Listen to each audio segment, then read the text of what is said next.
بسم اللہ الرحمن الرحیم۔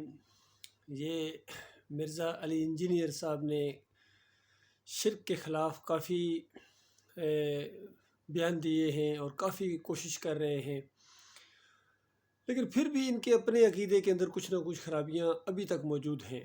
کاش وہ ان چیزوں کو دور کر لیں۔ یہ بالکل اسی طرح کی بات ہے جس طرح ڈاکٹر ذاکر نائک ہندوؤں، عیسائیوں اور یہودیوں کے بتوں کو توڑتے ہیں لیکن اپنے بتوں کی حفاظت کرتے ہیں۔ یہی ڈاکٹر اسرار نے کیا۔ اصل میں مکمل طور پر بت پرستی کا خاتمہ کرنا ہے، چاہے اپنے بت ہوں چاہے دوسروں کے بت ہوں۔ یہ انصاف کا تقاضا ہے اور اسی کے ذریعے خیر آئے گی۔ علی انجینئر صاحب کے جو ایک دو شرکیہ عقائد تھے ان کی میں نے نشاندہی کی ہے، خاص کر وہ صحابہ کے اوپر بھی اور امیر معاویہ رضی اللہ تعالیٰ کے اوپر جو زبان درازی کرتے ہیں۔ یہ بہت ہی خطرناک چیز ہے اور بہت ہی زیادہ اللہ کے غضب کو یہ دعوت دینے والا انداز ہے، کیونکہ صحابہ اکرام تاریخی شخصیات نہیں بلکہ قرآنی شخصیات ہیں۔ اللہ تعالیٰ نے ان کے بارے میں گویا سنت دی ہے کہ ان کی طرح ایمان لاؤ، اور کہیں رضی اللہ عنہم و رضوا عنہ کہا ہے کہ اللہ ان سے راضی ہو گیا اور یہ اللہ سے راضی۔ اور پھر امیر معاویہ رضی اللہ تعالیٰ عنہ کے لیے تو جنت کی خوشخبریاں ہیں دنیا کے اندر۔ حدیث ہے نبی علیہ السلام کی، بخاری کی روایت ہے، کسی نجومی کا قول نہیں ہے۔ پھر ایک اور روایت جس طریقے سے آتی ہے کہ امیر معاویہ رضی اللہ تعالیٰ عنہ نے ام المومنین کو خط لکھا کہ مجھے کچھ نصیحت کریں، اور کتنی زبردست نصیحت انہوں نے کی۔ اس کا مفہوم یہ ہے کہ دیکھو، نبی علیہ السلام نے فرمایا کہ اگر کوئی اللہ کو ناراض کرتا ہے اور انسانوں کو خوش کرتا ہے تو اللہ تعالیٰ اور انسانوں کو بھی ناراض کرا دیتا ہے اس سے، اور اگر کوئی اللہ کو راضی رکھتا ہے اور انسانوں کی پرواہ نہیں کرتا تو اللہ تعالیٰ ان انسانوں کو بھی راضی کرا دیتا ہے۔ تو کس قدر ان کے اچھے آپس میں تعلقات تھے، کتنی اچھی ان کی آپس میں انڈرسٹینڈنگ تھی، اور ایک دوسرے کے ساتھ ہمدردی تھی، پیار محبت تھی، مومنانہ محبت جو ہوتی ہے۔ لیکن یہ علی انجینئر ہو گئے یا اس کے استاد مولوی اسحاق یا خامدی یا یہ ڈاکٹر اسرار بھی، حتیٰ کہ مودودی صاحب بھی خلافت و ملوکیت کے اندر انہوں نے جو زہر اگلا ہے، تو یہ عقیدے کی خرابی کے علاوہ بھی جو ان کے اندر ایسی چیزیں ہیں کہ جو ان کو آخرت برباد کرنے کے لیے کافی ہیں۔ پھر علی انجینئر صاحب نبی علیہ السلام کی قبر کی طرف اشارہ کر کے کہتے ہیں کہ اسی قبر کے اندر برزخی زندگی ہے۔ تو یہ بہت بڑی جہالت ہے۔ اس قبر کے اندر برزخی زندگی نہیں ہے۔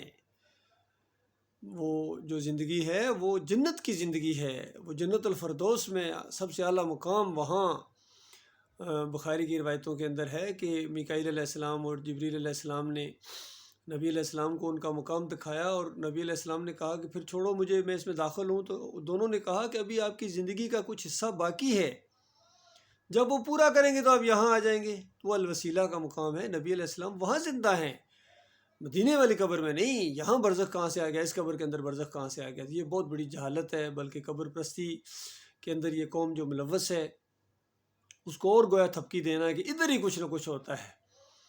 ابھی اس ایک تقریر کے اندر بھی، بیان کے اندر، سوال و جواب کے اندر بھی انہوں نے یہی جرم کیا ہے، اسی قبر کی طرف اشارہ کر کے کہتے ہیں کہ یہاں سوال و جواب ہوتے ہیں۔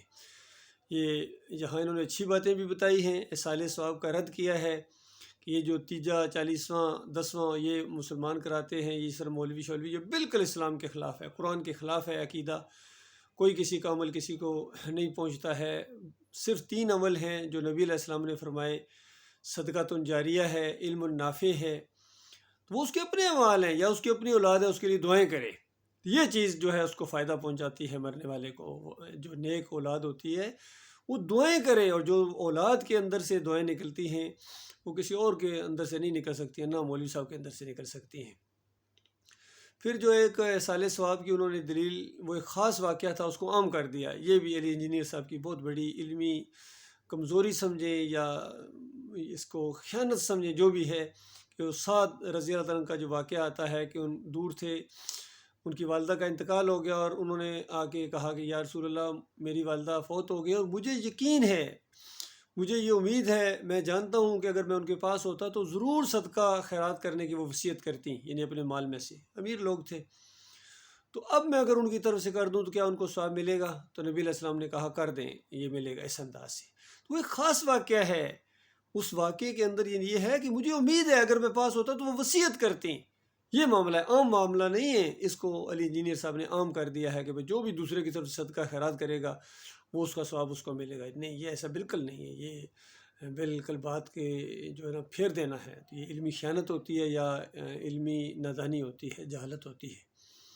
ابھی اس بیان کے اندر بھی ذرا سنیے جو میں آپ کو سنانا چاہ رہا ہوں. یہ جو ان کا کلپ ہے اس کے اندر بھی ان کا ایک شرک بالکل واضح ہو گیا ہے. اللهم اغفر لحينا وميتنا وشاهدنا وغائبنا وصغيرنا وكبيرنا وذكرنا وانثانا اللهم من احييته منا فاحيه على الاسلام ومن توفيته منا فتوفه على الايمان. تو یہ پہلا حق رکھ دیا.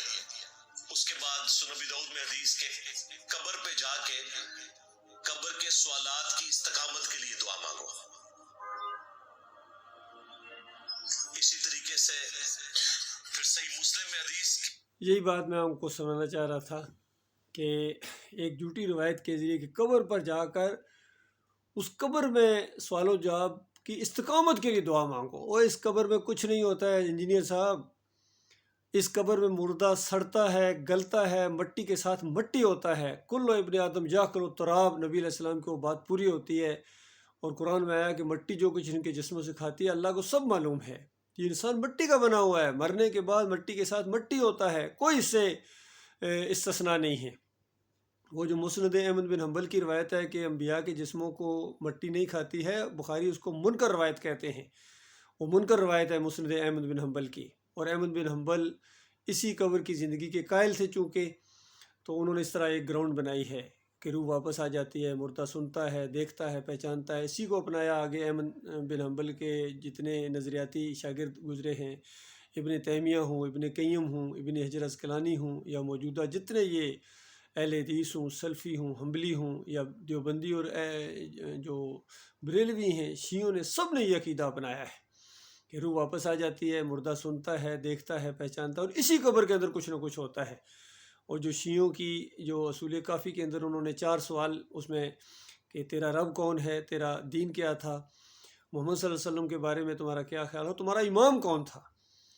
تو یہ شیعوں نے عقیدہ انداز اپنایا اور سنیوں نے ایک امام والا معاملہ ختم کر کے 3 اسی طرح قائم رکھے. کیونکہ قبر پرستی کا یہ جو جڑ ہے یہ فراہم ہو گئی احمد بن حنبل کے ذریعے. تو یہ بالکل قبر پرستی آج مسلمانوں کی یہ بت پرستی کی شکل اختیار کر گئی ہے. سب کچھ وہی کرتے ہیں جو ہندو اپنی مورتیوں کے سامنے کرتے ہیں. اسی وجہ سے ڈاکٹر ذاکر کے پروگرام میں نے یہ سوال سنا ہے. ایک ہندو کہتا ہے ڈاکٹر صاحب کو کہ دیکھو کیسے آپ کہتے ہیں مسلمان مورتی پوجا نہیں کرتے، مورتی پوجا کرتے ہو، صرف لٹا کے پوجتے ہو بابا جی کو. ہم اپنی مورتی کو کھڑا کر کے پوجتے ہیں، تم اپنی مورتی کو لٹا کر پوجتے ہو. اور بالکل صحیح کہا اس نے. اگر یہ اپنی مورتی کو لٹا کر نہ پوجتے تو کیوں وہ کہتے؟ جو قرون اولیٰ کے مسلمان تھے نبی علیہ السلام کے دور میں، صحابہ اکرام کے دور میں، تابعین، تبع تابعین، بلکہ 668 ہجری تک یہ جو یعنی قبر پرستی اس انداز سے نہ گنبد تھے، نہ یہ قبریں پکی کی جاتی تھیں. باقی عقیدے کے اندر تو خرابی آ چکی تھی 3 صدی کے اندر احمد بن حنبل کے ذریعے اور صوفیوں کے ذریعے. یہ نور میں نور اللہ اور اس طرح کی عبادت الوجود، عبادت الشہود، یہ سب کچھ آ چکا تھا. تو ان سب کو یعنی یہ علی انجینئر صاحب ہیں، ان کو رحمۃ اللہ علیہ بھی کہتے ہیں. پھر کہتے ہیں میں ان کے پیچھے نمازیں بھی پڑھتا ہوں، ان کو چندے بھی دیتا ہوں. بتاؤ شرک اور کفر پھیلانے والوں کو جب آپ چندہ دیتے ہیں تو آپ پھر اس پھیلانے میں پوری طرح ملوث ہیں. وہ لائن کب لگے گی کہ فرق واضح کہاں ہوگا؟ تو یہ سارے اس معاملے میں یہ رہے ہیں. تقی عثمانی ہوں، طارق جمیل ہوں، فضل الرحمان ہوں، طاہر القادری ہوں، سارے کے سارے اس قبر پرستی کے شجر خبیثہ کو یہ پانی دیتے ہیں. اور یہ شرک کے اندر ضرور ان کا یہ ساز باز ہے اس کے اندر. تو یہ جب تک یہ سلسلہ ٹوٹے گا نہیں کوئی خیر نہیں آ سکتی. اس اندھیرے میں صرف ایک شمع روشن ہے جو صحیح پوری طرح جس نے پوسٹ مارٹم کیا ہے وہ ڈاکٹر مسعود الدین عثمانی رحمۃ اللہ علیہ. انہوں نے کسی کو نہیں چھوڑا ہے. اسی وجہ سے یہ سارے چڑھتے ہیں ان سے، کیونکہ انہوں نے قبر پرستی کی جڑ کے اوپر تیشہ چلایا ہے کہ اموات غیر احیاء وما یشعرون یا یبعثون. یہ مردے ہیں قبروں کے اندر، زندگی کی رمق تک ان کے اندر باقی نہیں ہے، شعور بھی نہیں ہے.